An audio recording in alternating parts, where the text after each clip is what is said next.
Fish keepers, आज जो video मैं आपके साथ शेयर कर रही हूँ ये एक रियल लाइफ इंसिडेंट्स पे बेस्ड है एंड ऑल्सो हम इसको एक केस स्टडी की तरह देखने वाले हैं।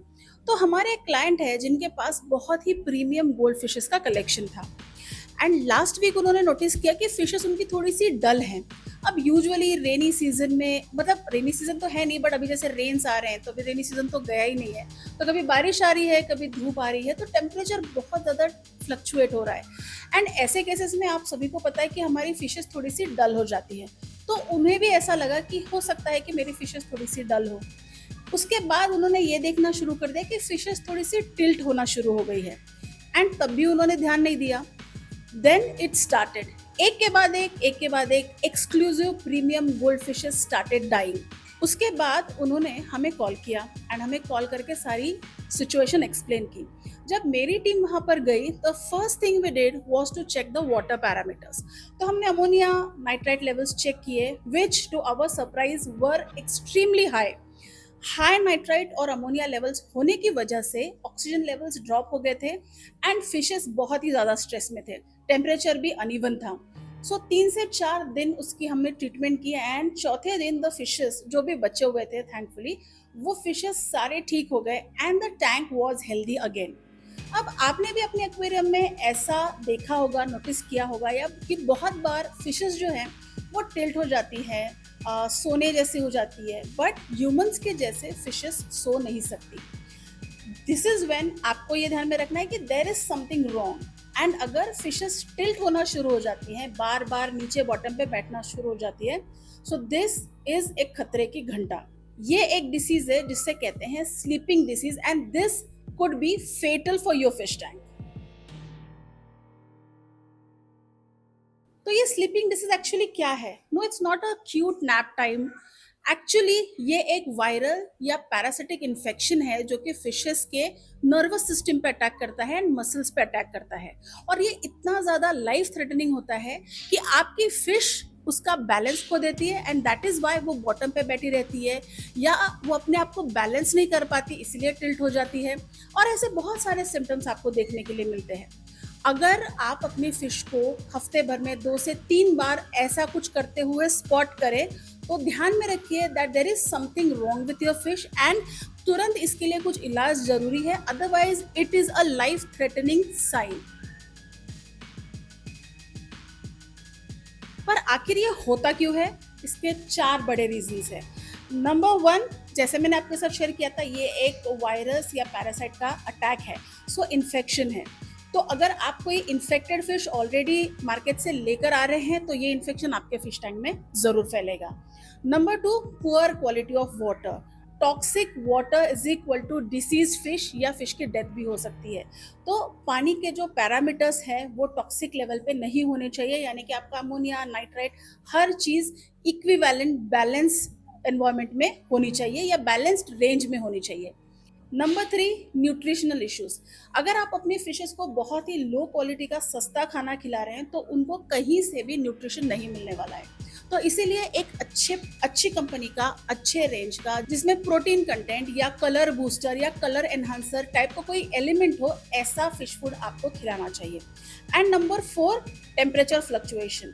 बहुत सारे हॉबिस्ट आज भी थर्मोस्टेट या हीटर को मैन्युअली ऑपरेट करते हैं, यानी जब आपकी मर्जी हो तो ऑन कर लिया, जब आपकी मर्जी हुई तो ऑफ कर लिया। ये सिचुएशन में भी फिशेस को स्ट्रेस हो सकता है और पैरासाइट्स अटैक ज़रूर करते हैं, क्योंकि आपके जो टेम्परेचर फ्लक्चुएशंस है, जब कभी किसी दिन अगर आप भूल गए हैं आपका थर्मोस्टेट ऑन करना, या थोड़ा डिले हो गया या रह गया या वाटर चेंज उस दिन हुआ था, अगर ये पैरासिटिक इन्फेक्शन पानी के थ्रू आया है तो डेफिनेटली ये आपके फिशेस को अटैक करेगा।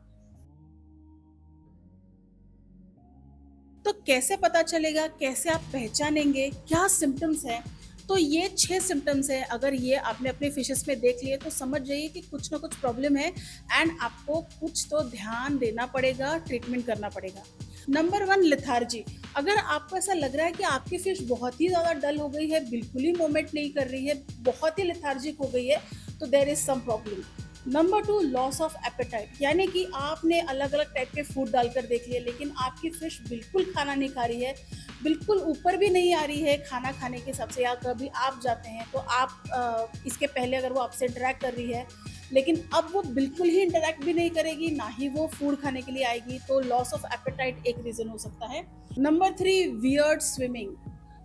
जो फिशेस एक प्रॉपर तरीके से स्विम करती है वैसे ना करते हुए बहुत ही ज़्यादा वियर्डली वो स्विम करेगी, कभी बैठ जाएगी, कभी टिल्टेड होकर स्विम करेगी, तो ये इसमें आप समझ जाइए कि आपके फिश को डेफिनेटली कुछ ना कुछ इशू है। Number 4, fins clamp. कोई भी हेल्दी फिश जब फिश टैंक में अच्छे से स्विम करती है तो अपने सारे फिन्स अच्छे से ओपन करके, अच्छे से स्प्रेड करके फिर स्विम करती है। लेकिन अगर फिन्स आप ऐसे देखेंगे कि पूरे क्लैम्प हो गए हैं, उसने बंद कर लिया अपने आप को, तो डेफिनेटली ये स्ट्रेस में है एंड कुछ ना कुछ इशू डेफिनेटली आपके फिश के साथ है।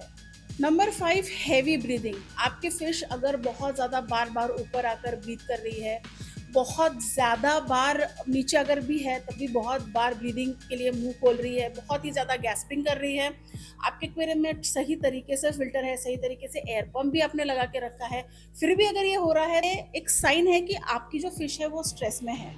Number 6, colour dullness. अगर आपकी ब्राइट एक ब्यूटीफुल फिश है और उसका कलर सडनली डल होने लग गया है, आपके फिश का कलर ग्रेइश व्हाइटिश होना लग गया है एंड आपकी बाकी भी सिम्टम्स जो मैंने इसके पहले बताए, वो सारे सिम्टम्स अगर आप अपने एक्वेरियम में ऑब्जर्व कर रहे हैं, देयर इज प्रॉब्लम एंड आपको ध्यान देना है कि आपके फिश को, आपके एक्वेरियम को ट्रीटमेंट की सख्त जरूरत है। ये डिसीज कंफर्म करने के लिए कुछ स्टेप्स आपको बता रही हूँ। पहले तो ये देखिए कि क्या ये सिम्टम्स आपके एक्वेरियम में सिर्फ एक ही फिश को है या बहुत सारे फिशेस को है। नंबर 2, आपके फिश टैंक का अमोनिया और पीएच लेवल क्या है। एंड नंबर 3, आपके फिश टैंक का टेम्परेचर क्या फ्लक्चुएट हो रहा है कि वो स्टेबल है। ये पैरामीटर्स आपको डेफिनेटली चेक करना ज़रूरी है इसके पहले कि आप ये समझ जाए कि आपके फिशेस को स्लीपिंग डिसीज है। डिसीज तो हमने आइडेंटिफाई कर लिया, सिम्टम्स भी देख लिए और ये सिम्टम्स को डायग्नोज कैसे करना है ये भी देख लिया, लेकिन सबसे इम्पॉर्टेंट पॉइंट है कि इस डिसीज का ट्रीटमेंट कैसे करना है। अगर आपने ऐसा ऑब्जर्व किया है कि आपके एक्वेरियम में सिर्फ एक ही फिश को ये प्रॉब्लम है, तो आप इस फिश को हॉस्पिटल टैंक में अलग से आइसोलेट कर सकते हैं। मेन टैंक में अगर बहुत सारे फिशेस के साथ ये प्रॉब्लम है तो 30 to 40% वाटर चेंज आप कर दीजिए एंड आपके फिश टैंक में जो भी फिल्टर आप यूज कर रहे हैं, इंटरनल हो, एक्सटर्नल हो, सम्प हो, उसका फिल्टर मीडिया अच्छे से क्लीन कर लीजिए। उसके बाद एक थर्मोस्टेट लगाइए, बिकॉज टेम्परेचर फ्लक्चुएशंस इस टाइम पे बहुत ही ज़्यादा घातक हो सकते हैं, इसीलिए एक थर्मोस्टेट लगाइए और उसका टेम्परेचर 28 डिग्रीज पे यानी कि रूम टेम्परेचर पे सेट करके रखिए। रॉक सॉल्ट आपको ऐड करना है 5 लीटर में 1 टेबलस्पून, इस मात्रा में आप रॉक सॉल्ट ऐड करेंगे। एंटीबायोटिक्स में आप टेरामाइसिन या ऑक्सीटेट्रासाइक्लिन दोनों में से कोई भी यूज़ कर सकते हैं, लेकिन एक एक्सपर्ट के गाइडेंस के अंडर ही उनको पूछ कर ये पूरा प्रोसीजर कीजिए, क्योंकि अगर मेडिसिन ज़्यादा हो गया तो प्रॉब्लम हो सकता है फिशेस को। एंड उसके बाद आपके एक्वेरियम में अच्छा ऑक्सीजन सर्कुलेशन है, इस चीज़ का अच्छे से ध्यान रखिए, डेड वाटर मत रखिए, अच्छे से ऑक्सीजन सर्कुलेशन होना चाहिए। तो ये कुछ चीज़ें हैं जिससे आप अपनी फिशेस का ट्रीटमेंट कर सकते हैं एंड जिससे आपकी फिशेस 3 से 4 दिन में डेफिनेटली अच्छी हो जाएंगी और ये डिसीज जो है, ये जो पैरासाइट है, जो इन्फेक्शन है आपके फिश टैंक में जो फैला हुआ है, ये भी आपके फिश टैंक से दूर हो जाएगा। देखो दोस्तों, बचाव हमेशा बेहतर होता है, वो बोलते हैं ना, prevention is better than cure. तो ये डिसीज आपके फिश टैंक में हो ही ना, इसलिए ये कुछ चीज़ें ध्यान में रखिए। पहली बात, आपके फिश टैंक में एक थर्मोस्टेट होना चाहिए। आपके फिश एक्वेरियम में आपको चाहे जितनी भी फिशेस पसंद आए, लेकिन ओवर क्राउड आपको नहीं करनी है, यानी कि बहुत सारी फिशेस लाकर नहीं डालना है।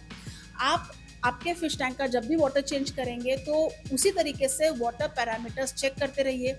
अगर फिश टैंक का पानी टॉक्सिक है, यानी कि हाई अमोनिया, हाई नाइट्राइट उसमें हो गया है, तो ऑक्सीजन लेवल्स डिप होना स्टार्ट हो जाता है, जिसके वजह से आपके फिश एक्वेरियम में ये सारे प्रॉब्लम्स हो सकते हैं। एक अच्छा बैलेंस डाइट अपने फिशेस को खिलाइए, हो सके तो हफ्ते में 1 दिन अपने फिशेस को भूखा रखिए। किसी भी एक्वेरियम को हैप्पी रखने के लिए एक मंत्र आपको दे रही हूँ, healthy water is equal to happy fish is equal to stress free aquarium. आपने अगर आपके एक्वेरियम में ऐसा कुछ स्पॉट किया तो आपको तुरंत क्या करना है, अब आपको इस वीडियो के थ्रू पता है। तो अगर ये वीडियो अच्छा लगा है तो इस वीडियो को एक लाइक दे दीजिए, चैनल को सब्सक्राइब कीजिए एंड ऐसे इन्फॉर्मेटिव वीडियोस व्हाट्सएप ग्रुप्स में या आपके दोस्तों के साथ शेयर कीजिए, ताकि एक्वेरियम से रिलेटेड सही जानकारी मैं आप तक पहुंचा पाऊँ। तो ऐसा ही एक इन्फॉर्मेटिव वीडियो लेके जल्दी ही आपसे मिलती हूँ, तब तक के लिए हैप्पी फिश कीपिंग।